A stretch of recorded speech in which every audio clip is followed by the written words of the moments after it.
In the chaos of the holidays, not only is it easy to feel like you're in a fog of tasks, but it can also be challenging to weed through what actually needs to be focused on during this season.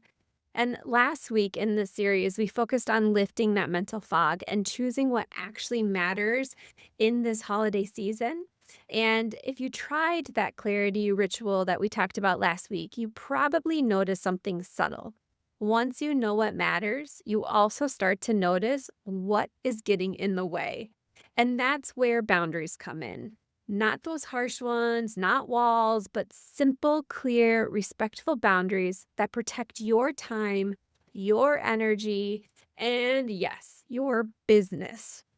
Because all of those tasks and things that can get in the way of the holiday season impact our business and impact our time. So, I am Rachael Britton. I am a clinical psychologist and a mindset, clarity, and strategy coach. And I help entrepreneurs, therapists, and coaches uncover what's holding them back and finally create that structure, mindset, and strategy that leads to true time and financial freedom because we all want that in our life. Success, it really doesn't come from forcing more into your day. That is what I have learned. It actually comes from aligning your decisions, aligning your offers and your boundaries with who you're becoming and what you want in your life. And that is exactly what this series is here to help you do. So today, I am going to focus on teaching you a boundary formula that you can use with anyone in almost any situation so that you can focus on what needs to get done instead of being on other people's schedules. Because for me, I love being on my own schedule. And it's really hard when other people's schedules become mine. And so by the end of this video, you're going to walk away with your own mini boundary plan for the week so that you feel like you are finding a balance between what's important to you and helping other people if that is what you want to do. But first, I want to take you back to a moment when I learned just how much boundaries actually mattered, especially during this busy holiday season. So, a couple years ago, I actually found myself in this situation where I was saying yes to everything, like everything. My husband actually got really upset with me because he would say, "Well, do we need to go to that?" And I'm like, "Yes, we need to go. This is my friend from blah, blah, blah. Yes, I need to go to that. That's a work event." And I would help people with the favors they were asking. For the place I was working, I would help different individuals with their tasks. And on the outside, I felt like I was looking really helpful and I was mastering my time on top of things. That's probably what people thought. But on the inside, I was stretched thin. I was tired. I was getting really resentful of people asking me to do things. And I was just constantly behind on my own work. So I was doing great at getting other people's work done on time, but my work was suffering and I was starting to miss my deadlines. And I just wanted to sleep. I just wanted to shut down, isolate, check out because I was so worn out. And it was one afternoon where I really realized, yeah, sure, I can do those things, right? Like, yeah, I can help my friend. I can go to that event, but I didn't want to. And when I started to listen internally, I started to hear new things. And I realized that others' discomfort did not need to be my discomfort. Now, that doesn't mean that I don't care about people or find it important to help. I love helping, but I wasn't helping myself anymore. And I realized that that wasn't fair to me. And it wasn't that other people were forcing me to do it. I was making a choice to help. And that was the year that I learned the truth that behind every yes was actually a no to myself or was a no to my family because sometimes me saying yes to someone else interfered with my time with my family and vice versa.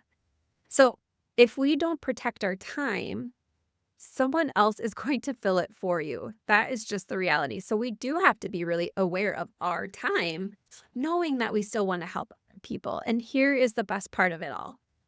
Once I realized that it was okay for others to be uncomfortable, because when you say no to someone or when you decide not to help them in that moment, they will feel uncomfortable. Once I realized that, I realized that it's actually my job to figure out what I can do for myself. And that it's their job to figure out how to do it for themselves, or maybe that they need to find someone else that can help them with what they're needing help with.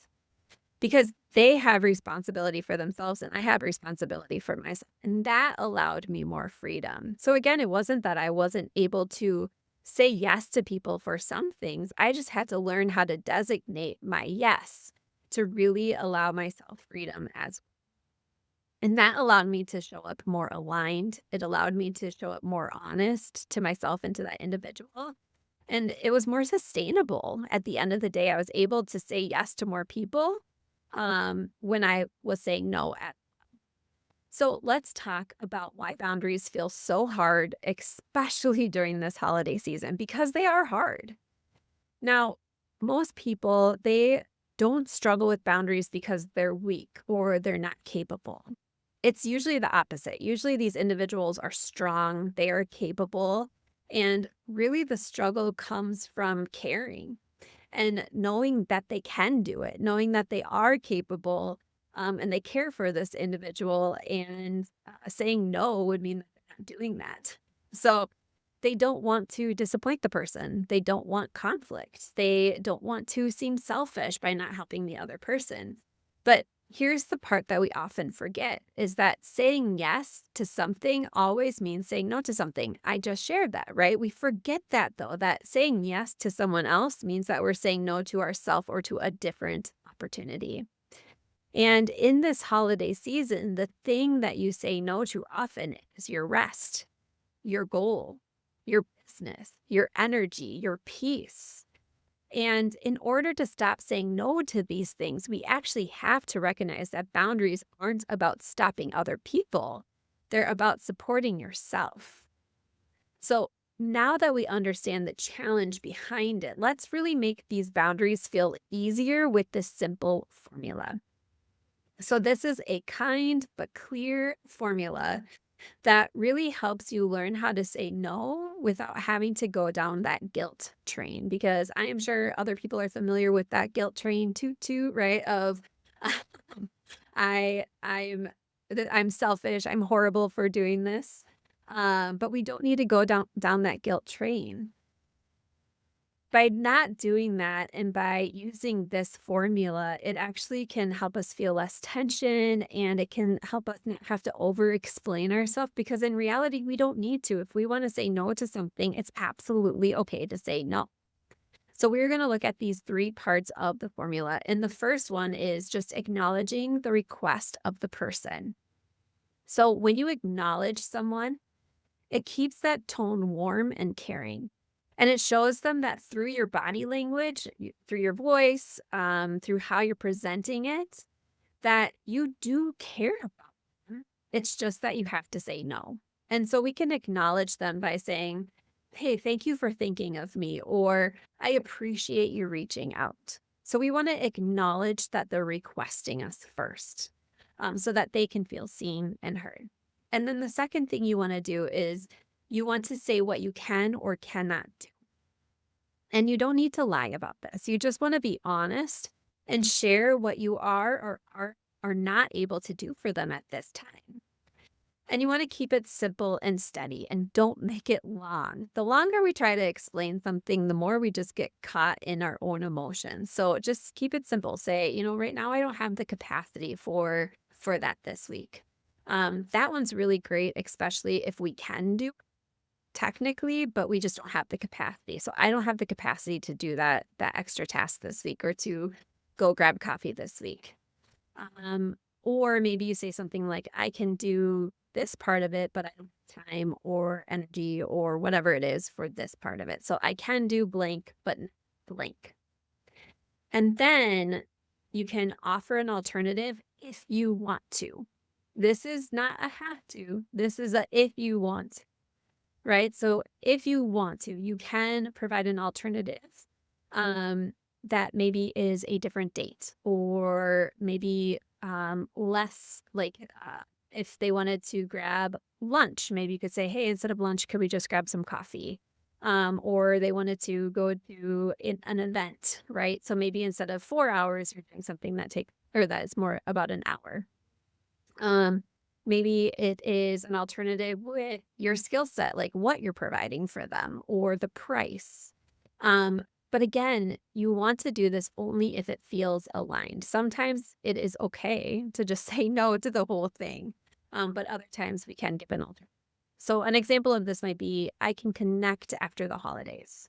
Or I can recommend someone else, right? These are great alternatives. I actually have an example of this is um, I'm trying to connect with someone and her and I really want to get together, but we realized how busy the holiday seasons were. And we agreed to meet after the holiday. So it's not that we didn't want to get together because we probably could have found a time, but we both knew at our capacity right now, we needed to wait until after the holiday season. So that is where, again, we can acknowledge the request of the other person. We can say what we can or cannot do or what we have the capacity to do at that time. And then if we want to, an alternative, an alternative to what they're asking for. And uh, that one is again only if you want to. And it's sometimes it's seen as like a comfort. Maybe you compromise something. So um when we think about this, I'm going to give you a couple examples here so it really gives you some concrete ways to do this. So an example here would be maybe a friend wants to help with something time consuming. They want you to help them out because it's going to take some time. You could say to them like, "Hey, thanks for asking. I love that you thought of me for that task. Right now, I actually don't have the bandwidth for that this week, but I am cheering you on. I know you can do it. I know you've got this. I know it could be helpful with me there, but unfortunately, I just don't have the bandwidth. So I appreciate you asking." Another example is a client wants a last minute call. And again, here you can appreciate them. So I appreciate you for reaching out. I am fully booked this week, but I can support you with a voice message today or maybe book a time next week. Another example, a family member keeps adding tasks on your plate. And what you could say to them is like, I hear you. I want the holidays to feel smooth for us all as well. I can help you with one thing, but I can't take all of it. You will need to ask someone else to take some of those tasks. So as you can see with these situations, you can keep your tone warm. You can still be kind and gentle with them, but you can set a firm boundary. And if you want to, you can provide an alternative. So now we are going to turn this into something practical that you can use this week. And what I'm going to have you do is I'm going to have you first write down 5 requests, obligations, or patterns that are draining you right now. So what are 5 things people are asking or obligations that you have or patterns of like feeling like you always have to do certain things, and just write them down. And then I want you to circle the ones that are not your responsibility. Which things are not your responsibility? And within those, then I want you to choose one situation and write your boundary down using the formula that we talked about, right? So acknowledging it, saying what you can or cannot do, and then providing an alternative solution. And just practicing that out loud.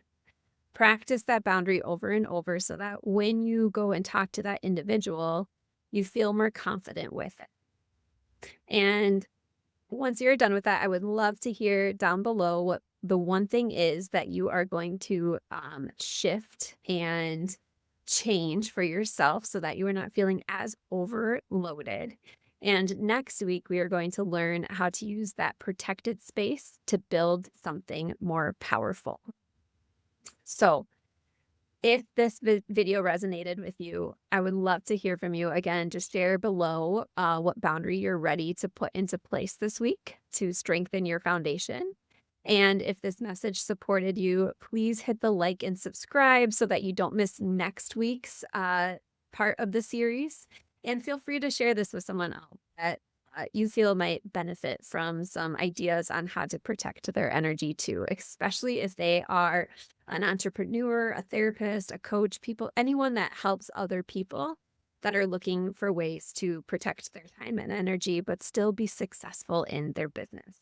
And I will see you next week. And like always, just remember that you are doing better than you think. See you next time.